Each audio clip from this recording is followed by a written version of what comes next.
Hi guys, welcome to another episode of the 5-Star Talk podcast with JV and Millie. And today we are going to be discussing the new Animal Crossing variants for Isabelle and Tom Nook that were released by Build-A-Bear this week. So guys, if you've not already checked out the unboxings on the channel, please do. We managed to get our hands on both of these and they are absolutely adorable. I mean, I've never liked Isabelle in games, but this Build-A-Bear has made me love her so much. And JB, you've got your little Tom Nooks, haven't you? Yeah, I really like them, to be honest. I want to kind of get into a topic with you personally. Now, I've seen this on a recent comment, and apparently the reason why the Tom Nook and Isabelle variants didn't come out as customizable or just mix and match, but in fact pinned on, is the fact that apparently Nintendo / Build-A-Bear don't want people to see these characters naked. Now, on one hand, I kind of think that that's a bit dodgy, because if that was the case, then they wouldn't make them removable from the, at all, but it is possible. I mean, I'm gonna say that Build-A-Bear has some bears that are based off actual human characters that you can choose outfits for. Yeah, and surely the animals, right? Bears. I mean, yeah. I find it a bit strange. I think that's just their way of covering up a very blatant cash grab, to be honest. But do you think the community would have accepted the alternative? Like, at the end of the day, I understand them not wanting that type of association if it was a humanoid character. But even in that case, our character in Animal Crossing is a human, and yet you can change them, mix and match them. It's just you can't take off the kind of boxer shorts, you can't take off the vest. So if they would have bought Tom Nook out and Isabelle out with a vest on and boxer shorts on, but then say, okay, now here's 20 plus options from the Able Sisters range that you can have. Do you think people would have accepted that a bit more than just Funko Pop plushies? Yeah, I think so. I think a lot of people were just like, oh no, it's Tom Nook and Isabelle again. Yeah. And I know some people who were ready to queue up on the day to get the first set of Build-A-Bears. They saw it as just Tom Nook and Isabelle and they went straight off the site. And ultimately, I think they're setting a very bad precedent here because they've said they're going to be releasing more Animal Crossing Build-A-Bears. So are we just to assume that the same thing's going to happen again? So say they start looking at popular islanders. It could be that you've gifted your islander a particular thing from the Able Sisters, and so you're used to seeing them in that round your island, but no, you can only get them in the standard outfit that arrives on the island. I think if what you're saying is true, they've set a very, very bad precedent that ultimately I think can be quite detrimental. But has it come back to bite them? Because my question is, and it's something that I think will take not a bit of debate, but I think people in the comments especially will kind of go ham with it. Did these winter variants flop? Because I know that they're still in stock now. And a big indication is that I think apart from two other channels other than us, they're the only ones so far that have featured videos unboxing them. I think they flopped. We watched Console Kato's video where they were like, oh, it's such a shame they didn't do this all at once because I actually prefer the winter variants, but I don't want to go and get, just keep spending money to get more. And, if you notice, they didn't even have that release thing where you got put in a queue. I don't even think a tenth of the people bought these. Yeah, and you know what? The fact that there wasn't a queue maybe indicates that Build-A-Bear themselves expected it to flop. Yeah, because I think they know that a lot of the Animal Crossing community is quite angry right now because after they released the first Tom Nook and Isabelle, they were like, okay, well, we're going to do another character. So everyone was like, oh my goodness, this is going to be something different. We're going to get past the standard Tom Nook and Isabelle. This is going to be something that I want. And so when you turned around to me and was like, I've had an email from Build-A-Bear about Animal Crossing, I was so excited. I was like, okay, it's KK Slider. We've got KK Slider plushies, but at least it's something different. And then you showed me that it was Isabelle and Tom Nook. And admittedly, I was a little bit disappointed at first. The outfits are sweet. I quite like them. But yeah, I was disappointed. But I don't know. Another thing that Kato said that I kind of agree with, but I'm not sure, is they should have just released all of them at the same time. Yeah, so you could choose. And I would like that, but I almost think that then there would be a bit too much false variety in that not only are they offering Tom Nook, Summer, and Tom Nook, and Isabelle and Summer. It's Tom Nook Summer with a voice, or Tom Nook Summer with music, and then it'll be Isabelle Summer with a voice, Isabelle Summer with music, and then Tom Nook Winter with a voice, Tom Nook Winter with music, and so on. I almost feel that then there'd be a whole entire page on release day of just variants. I mean, that's kind of how it is now, but I'm not sure if that's what they wanted to come out the doors with. I think they would have rather have come out with, here's some cool plushies, but wait, there's going to be more. But I don't know. Yeah, I mean, I'm just getting our Tom Nook one here a minute, because I kind of want to see something.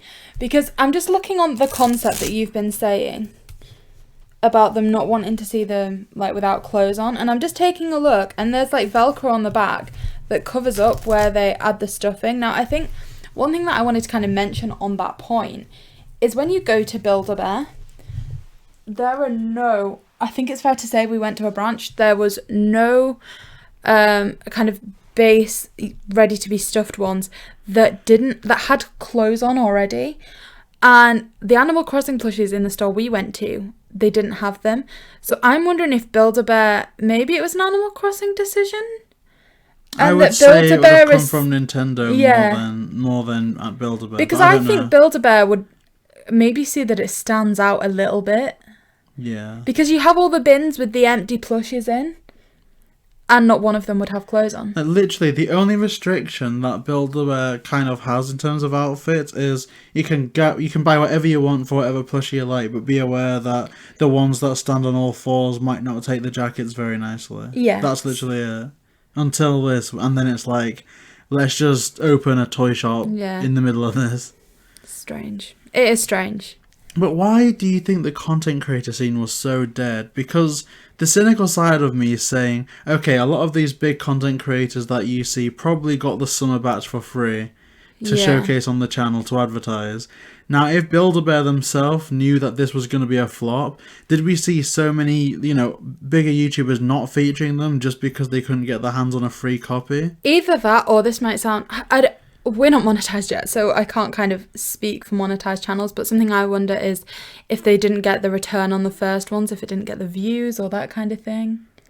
I thought it got decent views, and see, that's the thing, because like I say, the first part isn't me, throwing shade at anyone. I don't think it's, something that people can be blamed for, but my cynical side does think, if they were getting them for free but not these, maybe they just didn't bother. But I guess it is a testament to, how unhyped these were. Yeah, it was just an email sent out. There was no real Twitter announcement for a while. But you would think that they would jump on it. Okay, so we're making this decision to bring out new variants of the same thing, which people were already angry at us about. It was almost like they were ashamed by it. They didn't own it. That's it. They were ashamed. They didn't put a tweet out saying, great news, the new Isabelle and Tom Nook are here. We only heard through email. We're going to be opening queues at this time. It was just an email. It was almost like Nintendo had dictated something. Build-A-Bear had to do it as a point of contract. And they were like, that's what it feels like. How can I do this? We need to at least get some sales to get a return on this. But we got so much hate from the community when we only released Isabelle and Tom Nook last time. We don't want to do this again. But that's what it seems like to me. At that point, wouldn't you then go, who does the community really like? Who featured the first ones? People really like Abdallah. People really like Crossing Channel. Even people that didn't showcase it, Chase Crossing, people really, really do like those people. So let's send them a free copy. Yeah, let's promote it. Tell them to unbox it. It's almost like they're trying to hide this happening. Yeah. I didn't think of it like that, but it is a bit like they're ashamed. I think they should be, because when they released the first two, they were like, new character coming. And the next Animal Crossing announcement we get for them is, those two bears that you said you didn't want and people left the queue because they didn't want them? We're now just going to do 2 more variants of that. Have fun, guys. But do you reckon a lot of people are in Kato's position as well that did join the queue and did give them the benefit of a doubt and say, okay, I really do like these, but then ended up regretting it because they preferred the more winter outfit? Yeah, and I think that Build-A-Bear, or at least the Animal Crossing side of it, is going to lose some support because there are a lot of people who I think would have preferred to get this variant. I mean, I think nothing, as I said in the side-by-side comparisons that we did of the bears, nothing will replace that Isabelle bear in my heart, the very first summer one, because it was like my first Build-A-Bear, that kind of thing. But at the same time, if I'd have seen them on the website, I'd have ordered the autumn one. I don't keep up with TV or anything, but as far as I'm aware, the primary audience for Animal Crossing, and I guess Build-A-Bear in general, is kids, and I'm not really ashamed to say that because that's the main demographic that they're trying to go for. Now, I don't know what kids are doing nowadays, but as a kid, I certainly wasn't keeping up to date with my emails. So how would kids have heard about this to tell their parents? Like, I remember the things that I was really excited about, like, was in between, Cartoon Network or Boomerang. Like, say, if I was watching Scooby Doo or Lilo and Stitch, and they'd say, do you want to buy this toy? And I was like, oh, that looks great, I want to look out for that. But, like, if I was a kid now that liked Animal Crossing, it's not like, and I don't want it to be like this, but it's not like in between Mystery Island tours, it's buy the Build-A-Bears, coming soon. Yeah. So, I would say a lot of people might not even, listening to this now, they might not even know that they exist. I mean, I kind of want to just go back to something else that you were mentioning before that's come into my head. The different outfits and things, but the outfit's been sewn on. I think that's a really almost bad business choice for Build-A-Bear, because I think part of being in the store is you get captivated in the environment. It's the children running off and picking up outfits before their parents have time to say that they can't afford all those things. Do you know what I mean? You just grab clothes impulsively and they're extra money that you don't consider and that kind of thing. I ultimately think that is the majority of the way Build-A-Bear make their money is the accessories, because people see the teddy bear price and they're like, yeah, let's do this. And then there's all those additions that you pay for that you don't think about, and that's where they make their money. So to not be able to add those to Tom, Nook and Isabelle, and I'm going to guess that you can't add them to any other character, I think ultimately Build-A-Bear is going to lose money because, like, I've said this before, you can go into Build-A-Bear and buy a wardrobe to store the clothes in. You can just pick up extra items of clothing as a gift for people who, adore Build-A-Bears. You can't do that with these variants. And then that leads on to, for example, characters like KK Slider. Are they then going to go as far as to say that they don't want people to see him in outfits because it's not how he normally appears? Is there just going to be a guitar sewn on as we see in the standard Animal Crossing, or is it New Leaf plushie that's already been released? So in Build-A-Bear you can pick up little guitars and things already. Are we not going to get the option to choose them? Is it just going to be a fully developed concept? I don't know, it just seems very basic as opposed to what Build-A-Bear normally stands for. I mean, here's what I'll say. For all I love Nintendo, at the end of the day, they could release a deluxe edition of Super Mario Galaxy tomorrow for the Switch, and despite me having played Galaxy on the Wii, despite me owning 3D All-Stars so I can play Galaxy on the Switch, I would be tempted to buy it. In fact, even though my financial situation isn't the best right now, I think I would definitely get it. So I definitely am Team Nintendo all the way. But honestly, I don't think Build-A-Bear can be held fully accountable for the way this was handled. Because for all they facilitated it, I think that the situation that they've got is Build-A-Bear, I think even before the pandemic, weren't, thriving. Business wasn't booming. They were doing well, but I don't think that they were particularly successful in terms of, I guess, retail stores. And then what happens is Build-A-Bear has to shut down because of quarantine. So they're losing a lot of money, either not, staffing people, they're not having people in there to buy outfits, to buy teddies. And then Animal Crossing blows up around the same time. Loads of people are talking about it. It's the main game for comfort during the pandemic. And now, when the stores are just opening, by happy coincidence, they've been able to reach out to Nintendo, and Nintendo's reached out to them for an Animal Crossing collab. Now, Build-A-Bear would be ridiculous to not jump on that, right? So they have to. So if Nintendo say, we want this, we want that, if Nintendo said, okay, we want you to give us 50% of the revenue with this, I think Build-A-Bear would have very little chance but to give in to all of those demands.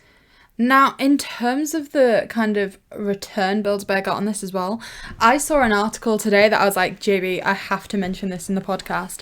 So, the company that released the Animal Crossing plushies for New Leaf have been given permission, just after Build-A-Bear has started doing this, to release a set of plushies for New Horizons.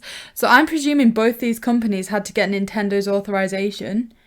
So I'm going to say there's some poor contract issues there. I mean, gosh, I sound like the law student I am right now, but surely you'd think one clause would be that, you know, you can't have a competitor so closely. And not only that, but the new company that's releasing these plushies are doing what the community's asked. On the initial advertisement for these new plushies, there isn't an Isabelle or a Tom Nook in sight. They are releasing Flick, CJ, Pascal, Gulliver, Celeste, and Blathers, which I think is what the community shouted for when we saw the first set of Build-A-Bear. And I mean, even the article done by Animal Crossing World is titled Who Needs Build-A-Bear? So I feel like Build-A-Bear are kind of have taken a bit of a kick. Although I do admit, I'm not... The quality doesn't look as good. No, I mean, the quality is fine. It's just the only one that's jumping out to me there is Celeste, and I feel like we already have a Celeste plushie. I don't know. Like, come on, if Build-A-Bear made all these, you would want to get them all. Yeah, but Build-A-Bear, I think, comes with a recognisable name. And I don't know what that company is called. But again, even though I was criticising, you know, the larger content creators for maybe not releasing, you know, these unboxings because maybe they weren't getting paid enough for it, I think equally as a smaller channel, we've maybe decided to buy them as quickly as we did and get the faster shipping for, I guess, our equivalent of that, which would be views and getting it out as quickly as possible. Like, I still love them, and I've got them anyway because I love Animal Crossing, but I think, and that's the thing, you know, Build-A-Bear, the collab, that's a hype thing, just the name alone, because Build-A-Bear remains to be relatively popular. They're doing stuff with Pokemon. Now, what would I call this video if I bought all of them? Animal Crossing plushies haul, and maybe that would do well, maybe it wouldn't. Okay, but hear me out. You know the Celeste that we have downstairs? Yeah. And the KK slider on his stall over there. Mm-hmm. I believe they are the new Leaf teddies that we are talking about. So, say you're a parent of like 3 children, you've not been working much through the pandemic, and you have a choice. Your child really wants an Animal Crossing plushie for their birthday. And like I said, you've been out of work for a while because of the pandemic. You have the option of like £38 Build-A-Bear, or you could get them 3 teddies, a Blathers, a Celeste, and a CJ, all for that. Yeah, but I just don't know what kid's going to choose Flick over Tom Nook. The community was saying they didn't want Tom Nook and Isabelle. Like, if it was a load of villagers... When the first release happened, they said, people were like, I left the queue, don't want Tom Nook, don't want Isabelle, you can get plushies of them so easily, I'm going to go back to Etsy, I'm going to go back to eBay, where you can get this huge variety. You know, we've both read posts that say things like that. I mean, Celeste and Blathers, I understand. But unfortunately for me, again, just seeing that lineup, if that's all that they're releasing, to me, it just seems like the B team. Like, if they were villagers, if they were islanders, I would be so hyped. Hyped. But what's wrong with you? This is like an Animal Crossing New Horizons, which is where we see CJ. I mean, CJ Flick. I mean, I prefer CJ in the game, admittedly, but Flick's plushie they're does missing look out better. on not having a Daisy May one because that was a new character for Animal Crossing as well.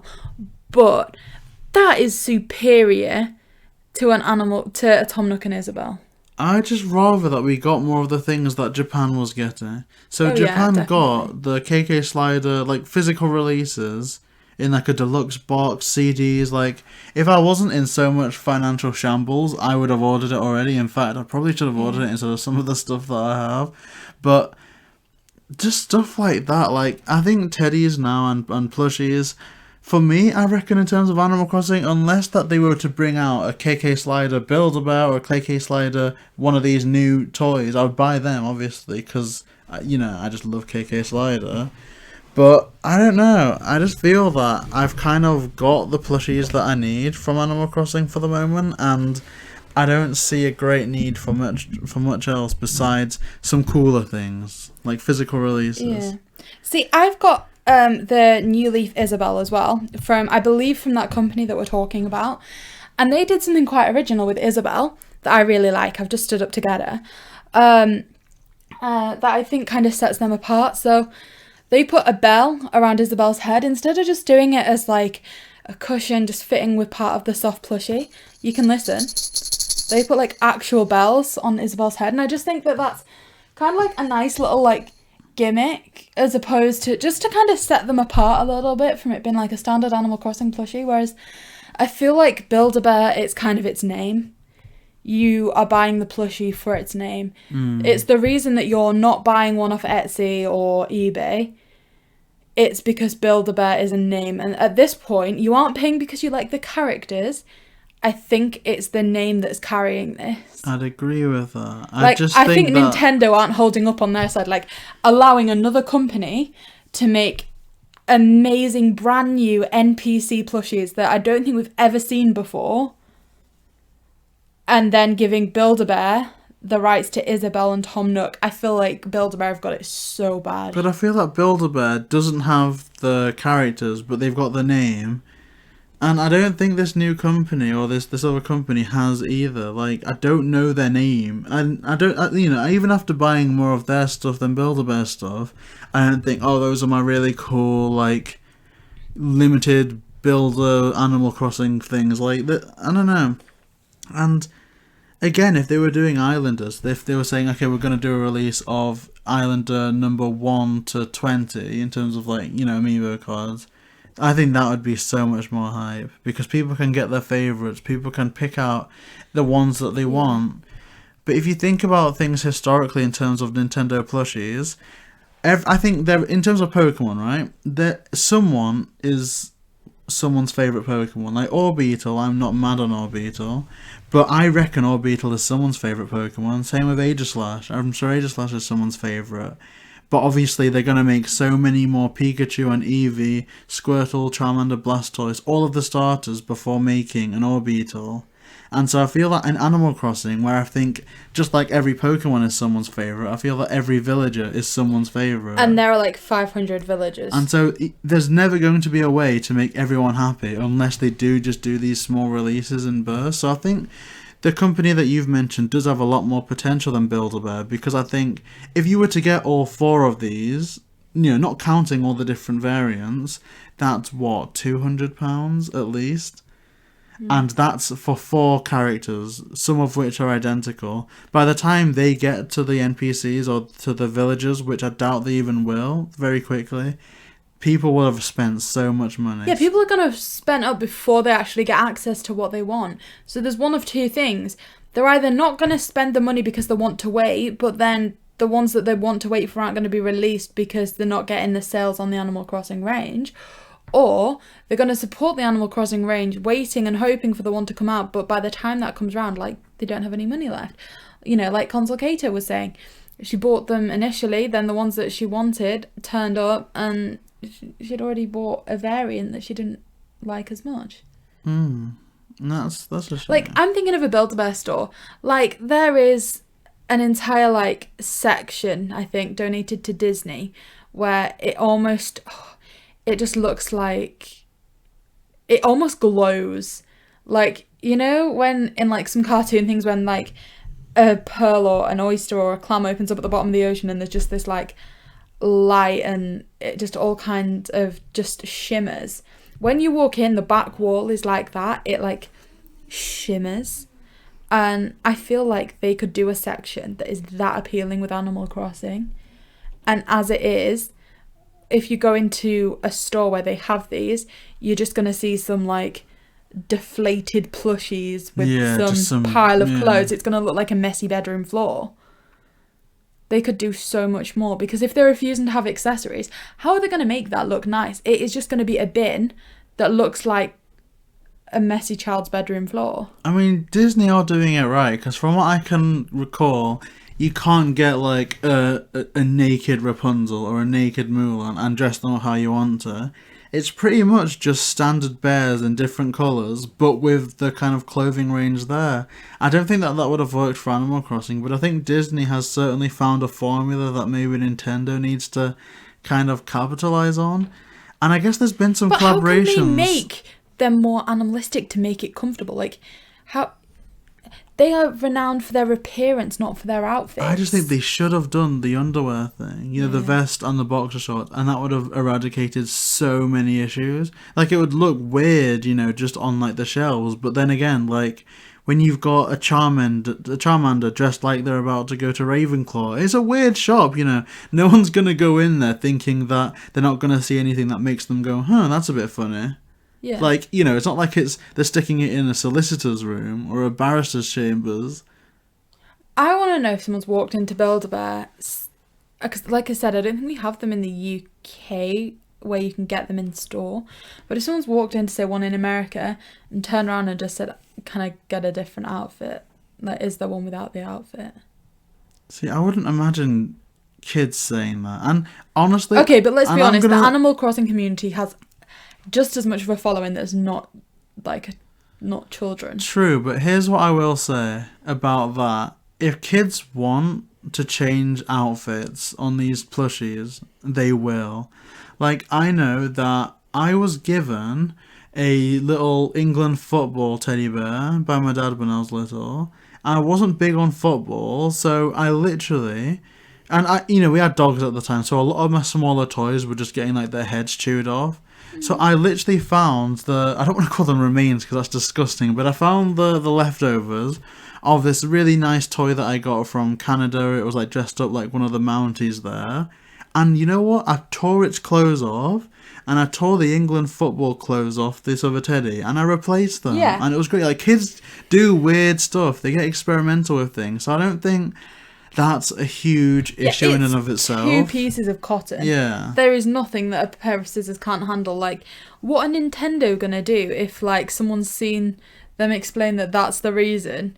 So that someone decides to do a tweet where they just cut the clothes off, like, And there is a Tom naked... Nook and Isabelle reveal. There is a naked Tom Nook in a thumbnail, and I think they were the first people to ever unbox these Build-A-Bears. So the first look of Tom Nook on YouTube is a naked Tom Nook.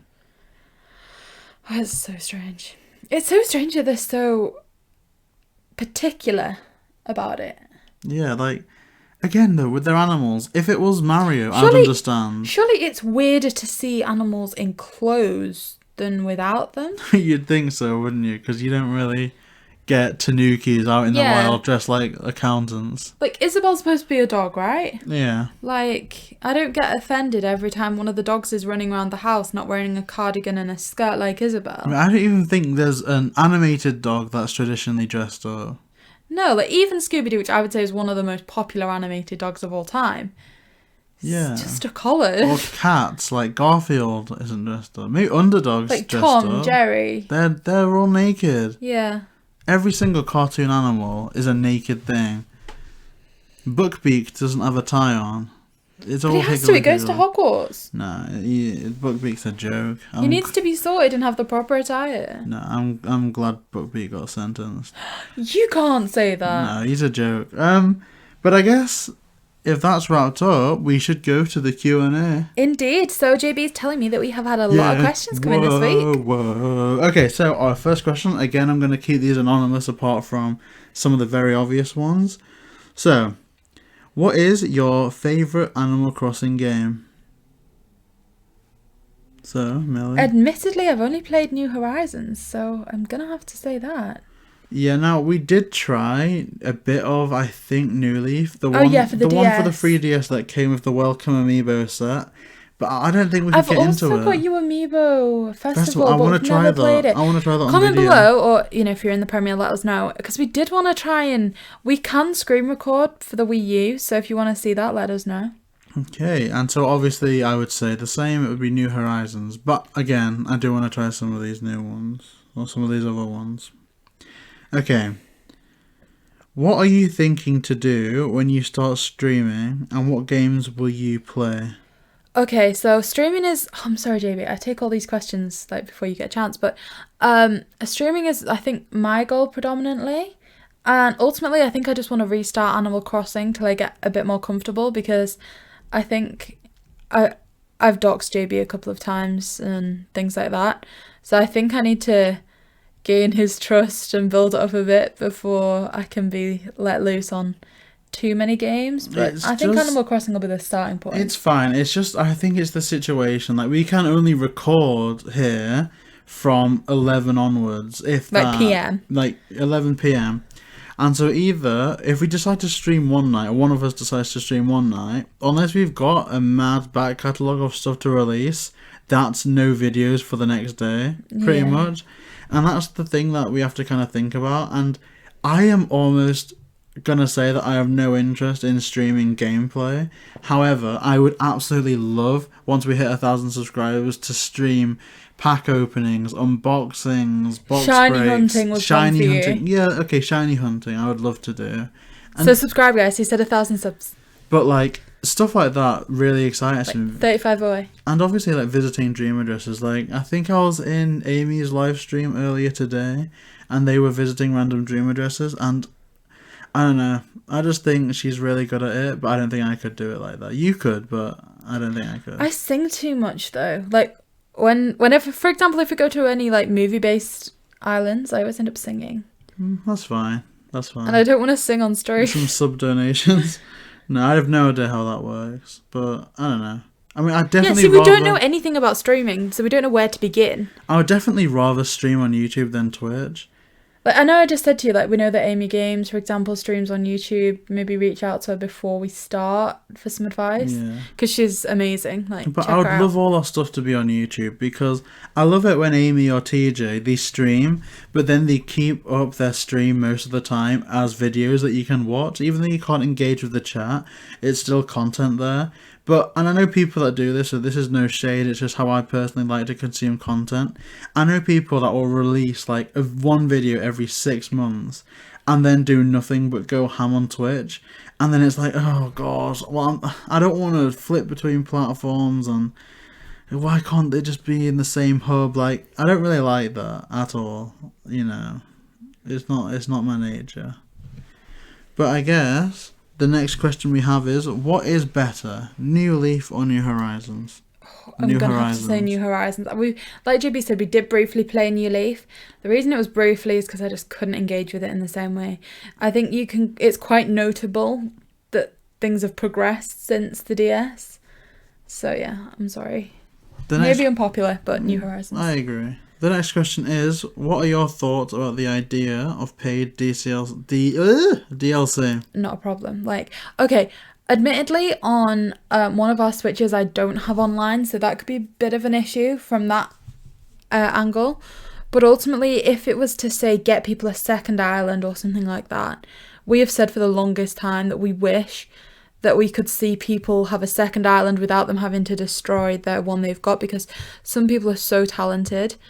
And so if it was something to enable them to do that, I'd back that all the way. Yeah, and I agree, even though I don't think this is a popular opinion. I just think people hate spending money. But no one... Okay, here's the thing. If you can skip the paid DLC, I wouldn't have a problem with it. And that sounds a bit weird, but it's like, I think that with the base game that we have, if they keep everything essential, like, you know, progression, like they shouldn't lock KK Slider coming every week behind a paywall. But if it's something so crazy like a second island that people are literally spending £250 to get a second Switch, then that's more than worth it. It'd be a bit of a downer for the people that are paid for a second Switch only to have it then released as DLC later. But even if it's £20, it's so much cheaper than buying another Switch. But some updates do come with a bit of a downer. Like, some people have just built their second home to get extra storage, and then the storage update came. Not every update is going to be timed perfectly. There are going to be people maybe that have just bought a second Switch when it's released, but I do think it's something that needs to happen. Because imagine, for every $12 you spend, it's a new island or something like that. Yeah, and it would be nice to think that everything that's, in the DLC is for free. That would be a nice thought. One thing that I don't like that mobile games do and stuff is I wouldn't like it if you could pay to get more bells. No, that would be the worst thing. Because then your island isn't attributed to your talent and your design. It's like just paid. And there are so many incredible creators and we don't know anything about them. We don't know like kind of financial status and stuff. And I don't want anything to be taken away from what they can achieve. Yeah, I agree. When it becomes pay to win, it's not fun. That was always my issue with mobile games because I used to love playing them, but then like always reached a stage where it was like, okay, you've spent all you can spend, now buy more, and it's like, no. Yeah, it's a bit sus. So another question, which I don't feel that we kind of need to answer unless something's changed, but it's what do you think will happen at E3 this year? And I kind of feel like we've got a dedicated episode of 5-Star Talk that we just do nothing but go into that for an hour. But if in terms of things that might have changed or might not have changed, I don't think I discussed this in the original episodes, but I would, and I think maybe Kato's dumped on my idea a bit. But I would have loved to have seen a new series of amiibo cards for Animal Crossing. Yeah. Because we've been going nuts importing amiibo cards from Japan. So maybe, if anything, they'll do an RV card release before a new series. Yeah. But there certainly needs to be something new for New Horizons because... Yeah. But ultimately, I don't think there's enough new villages. There are some, but not enough. But there are so many new NPCs that you can't get the amiibo cards for. It's quite annoying. I mean, that's the thing. What do you think about the recent kind of thing going on in the States where Target and Walmart are just refusing to sell, like, Pokemon cards and amiibo cards just because of, like, demand issues? I mean, I think Kato said it quite well. Just put those online. Or, okay... There are some things, like the Smiths here in the UK, where there's a glass cabinet. You have to get a member of staff to get them for you. Or, like, there's just kiosks in supermarkets where you have to get a member of staff to physically get something from behind the kiosk. Monitor it like that. Don't put it out on the shelves or you are going to get people fighting over stuff. But will that help? Because, obviously, we weren't competing with anyone when we went, but... They didn't exactly limit what we were getting. Okay, but have more competent staff then. And is it fair to limit things? Yeah. In all fairness, is it fair? And I guess yes is the right answer in terms of like stop the scalpers and stuff. But let's face it, if there were no scalpers, obviously like you say, it could be another pay to win situation. But I feel like with stuff like Pokemon cards and merchandise, like, I don't know, if you want 10 booster boxes, I kind of feel that if you're nuts enough to buy it and pay that price to open it for your own enjoyment, they should. If anything, I think that there should be a way to like, and this is ridiculous actually, now that I'm saying it, but I wish that there was like, if you want to buy a certain amount, just like fill out like a Pokemon questionnaire or an Animal Crossing questionnaire. Yeah, show you're a fan. Yeah. I just wish that there was something like that instead of purchase limit. It doesn't give everyone an opportunity if you can buy as many as you want. Because, for example, like Randolph or other creators that live in London, for example, who are huge with Pokemon, they'd probably want to buy everything up. I mean, admittedly, on his last video, he did a little vlog where he went shopping and he deliberately said, okay, I'm not going to get the last one, I'll only get 2, because they wanted to make sure there was stuff left for everyone else. But Pokemon, people like that could afford to, and like he's got a shop where he could resell the stuff that was duplicated and stuff, a bit of a bonus. It's kind of like, okay, surely you can't encourage that. And like you said, like scalpers who just get a box, throw it on eBay, people that get a box, weigh the cards, reseal it and put it on eBay. It's just like, no. Yeah, I don't like that at all. And I did like what Randolph was doing in terms of leaving stuff for people. Yeah, he specifically said that. And that's why, even though I was using him as an example, because he could probably afford to, I did want to make a point that from his videos that I've seen, he's never done that. I mean, I'll be honest. If I had the money, I don't think I'd leave anything for anyone. No. Like, it's just not in my nature. Here's the thing. And this is why I get in issues with myself, is that I can't just go and want to buy, okay, I'm going to go out and buy a booster box. It's going to be, okay, I'm going to buy a booster box. Oh, wait, there's 3 more there. Okay, I want to buy them all. Just because I want to maximize the amount of things that I'm doing. Like, I can't just... I'm basically bad at moderation. I either do nothing at all or I have to do it loads. Yeah. And that's my issue. So, another question that we have is, do you love Scooby Doo? Yeah, it was always a childhood favourite.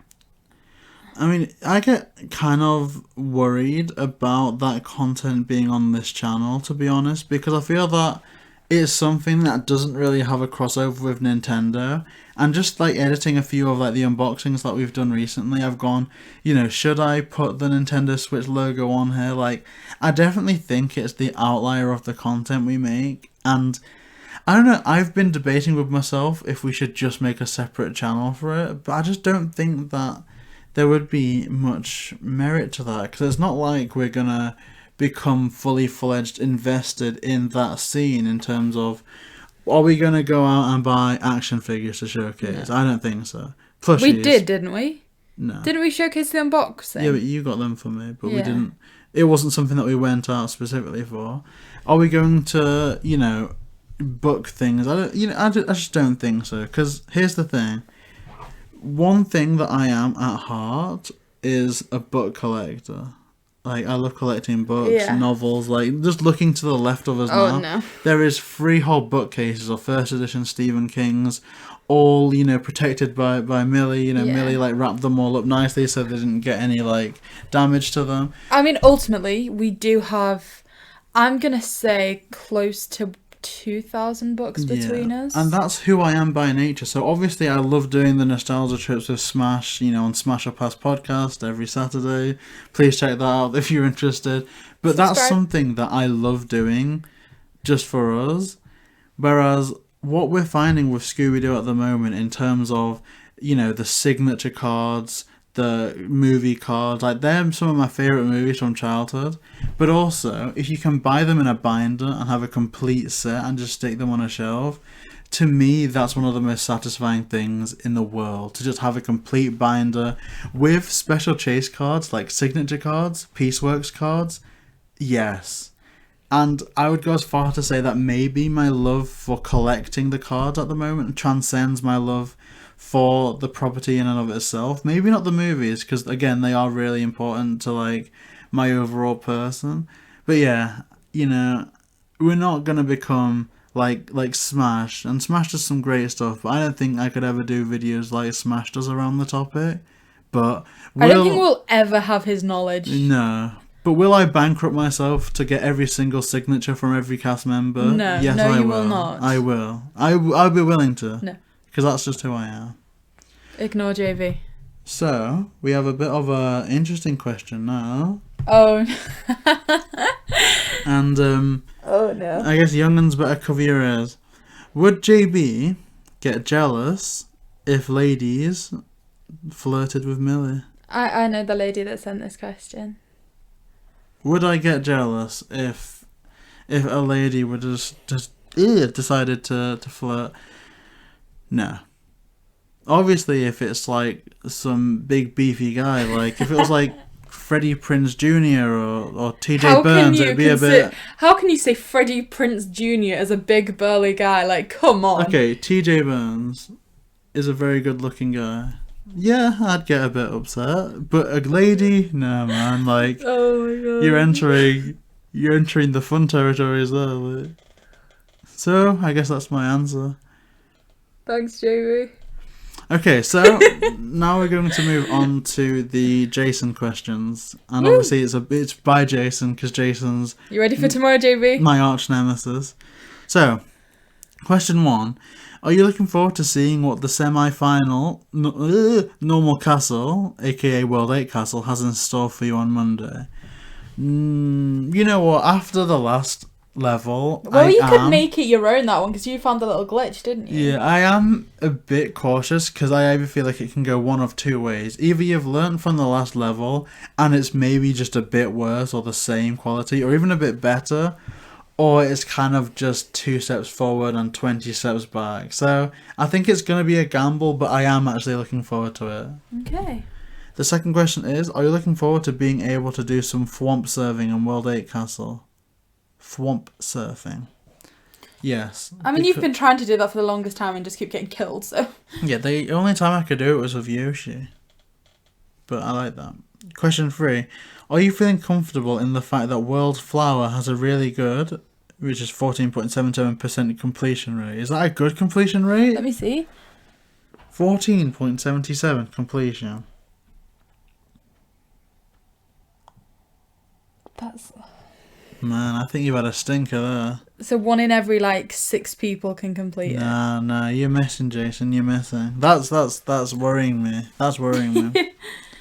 So, question 4. Are you feeling just as comfortable in the fact that World Star Castle also has a completion rate of over 14%? No. Question 5. How do you feel about the fact that I have taken JB's wishes into consideration and now the troll levels and totally optional levels for you? I like that a lot because I feel like ultimately I do want to do them, but I feel like after the main levels, you need a break. I'm just gonna need the world's biggest break because it's one of those things again where there's interesting life things coming up, like. I don't know, I don't want to quit the channel, but who knows where we're going to be in a month when, we finished uni and we're going to have to start to work and think about moving out to our own place. I mean, that being said, that could be very good for streaming opportunities. We could record at different times. We wouldn't have to stay up as late. True. And here's my thing, is that I'm a bit disheartened because my goal was to get to 1,000 subscribers before our 1 year anniversary. And it doesn't look like that's going to happen. When is the 1 year anniversary, JB? Okay, our official 1 year anniversary is on Monday. However, yeah. The anniversary of it being JB and Millie is on the 12th of June. Is on the 12th of June. So that's what we want to hit it for. But it's if that doesn't happen, I do just want to take a massive backseat from the channel. Not because it's it's only for a particular reason or if I'm going to get disheartened quickly. But I think it's fair to say that a good 80% of my time spent is channel related. Yeah. And I just feel that when it's consuming me so much and I should probably be doing a lot more productive things, it then makes sense to just focus on things that I'm really passionate about. So if I had the money, that would be Vivid Voltage, but obviously that's not the case. But that is this podcast. That is the Smash or Pass podcast. And honestly, I don't know what else at this point. I love doing island tours, but they're very timely in terms of, editing and finding places and thumbnailing. Whereas I think podcasting has been my dream ever since I heard the Pokemon podcast for the first time at maybe 12 years old. So, I don't know, podcasting is my dream thing. But there's a bit of a tangent there, but I do feel that maybe I should take a backseat eventually. I mean, it depends on where the channel's at, because like you said, when we reach the anniversary of the channel, that also kind of marks the end of our exams and the start of our life. And we've said for a long time we want to get our own place, and that would ultimately make the content better. But it's also okay, when we need to work really hard for something, and when the restraint, which has been uni, finally gets lifted for us to work hard to get it, we kind of need to maximise productivity to reach that goal as soon as possible. So it's kind of is, for all it's fun, do we need to limit fun? Or like you say, if we hit 1,000 subs, is it of some benefit? And it's a lot to consider. And I have dreams for the channel. Obviously, if we blew up, in week 1 or even, month 6, I would want, a full-on IRL 5-star talk podcast and all that stuff. But we'll see. We'll see what the future holds. You have commissioned over 30 episodes of Smash or Pass with Smash, so that's... You stuck for 30 weeks now, JB. I'm looking forward to that. We've got you. So, question 6. Knowing what you now know about my Super Mario Maker 2 levels, would you prefer Nintendo not to make a Super Mario Maker free? I think there's room for free, especially with stuff if it was a Super Mario Odyssey Maker or Super Mario Kart Maker, I'd love that. I hate you. I did this for you to stop talking because I wanted to say that Mario Kart thing. Yeah, but I've got something to say. I think for all Home Circuit was good and it wasn't. Yeah. Mixed views. Yeah, but Mini Minter played it. Mixed views on Home Circuit, okay? But to be able to make a course that you could then upload and challenge people to would be incredible because Home Circuit missed the mark a little bit, I think. That's all I've got to say. I'll leave that in the air. Okay, question 7. What are your hopes for E3 2021? I would love Super Mario Maker 3, but if that is not possible, I would love a Nintendo Switch remake of Legend of Zelda Oracle of Ages and Legend of Zelda Oracle of Seasons. Do you guys just ask questions and not listen to episodes? Like, we've done an episode about E3. And we've got 2 E3 questions. Ultimately, the only thing I care about, and I will kind of repeat this, is I just want something Animal Crossing related. I do. I want to meet Brewster for the first time or something. I want nostalgia stuff. Like, I would love Spore on the Switch. Or, honestly, I would love little, and this will never happen, but little applications that are virtual consoles, like a Game Boy Advance virtual console, or a DS virtual console, or 3DS, because there's some games, and I was thinking about selling things to, like, recover financially, and one of the things I was thinking of selling was my Sun and Moon 3DS, but then it's like, but there's Kid Icarus on that, and I don't know if that's going to be ported over anytime soon, so that's kind of been my thing. But if there was a 3DS, like, virtual console, like, I would love that. So, question 8, and I believe this is the last question we have. Ooh. Oh no, we've got one more after this. Okay. Do you even realise the complete extent of how pleased and appreciative I am with you and your progress with my levels? Aww. I know it doesn't get a lot of views, but trust me, I love everything you have done so far. Oh, that's so and sweet. everything that we may do in the near future. That is adorable. Jason, I'll be doing nothing with you in the near future.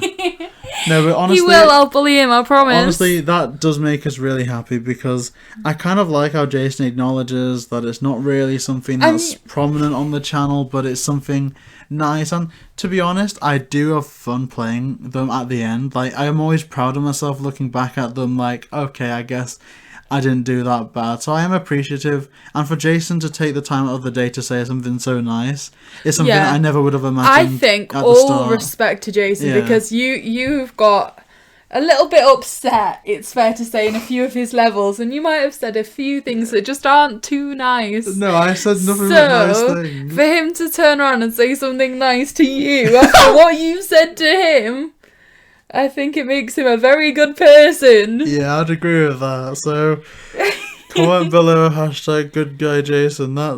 You're right, and that is really sweet. And I love it a lot. After all you've said about his level.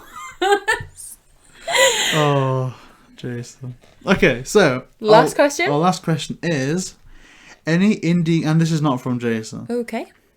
Any indie games you might give a try? Okay, so I think it's fair to say that, again, this might be a little hint from one of the podcasts we did recently, but Aerial Knight's Never Yield is, from the Indie Direct, is something that we're very much looking forward to. I believe they've just updated the demo. Yeah, there's got a prologue and an epilogue. So we now have more to kind of speculate on. We did also have Aerial Knight on this podcast a couple of weeks ago, so go back and check that out when they kind of gave some more information on that game, but I think that's the one that stands out the most. Yeah, I would agree 100%. I'm also excited for some of the other ones showcased there. Like, it sounds cliche, and this is probably everything that indie developers hate hearing, but another one that I really like is the Teenage Mutant Ninja Turtles beat-em-up arcade game. And I feel like that's so un-indie developer, right? Like, to go, he's just been won over by a flashy, intellectual property, a bit of IP. But, I just, see, if I wasn't going ham with, like, Scooby Doo collecting, it would be Ninja Turtles, because that is, no. Like, that movie, the second one with Vanilla Ice, go Ninja, go, oh, yes, that's me. That was my childhood movie. Okay, so as JB said, that concludes it for the questions. We do have one thing left to say, and that is, as we've said through this video, we're really close to 1,000 subs, and we're not the only one that is.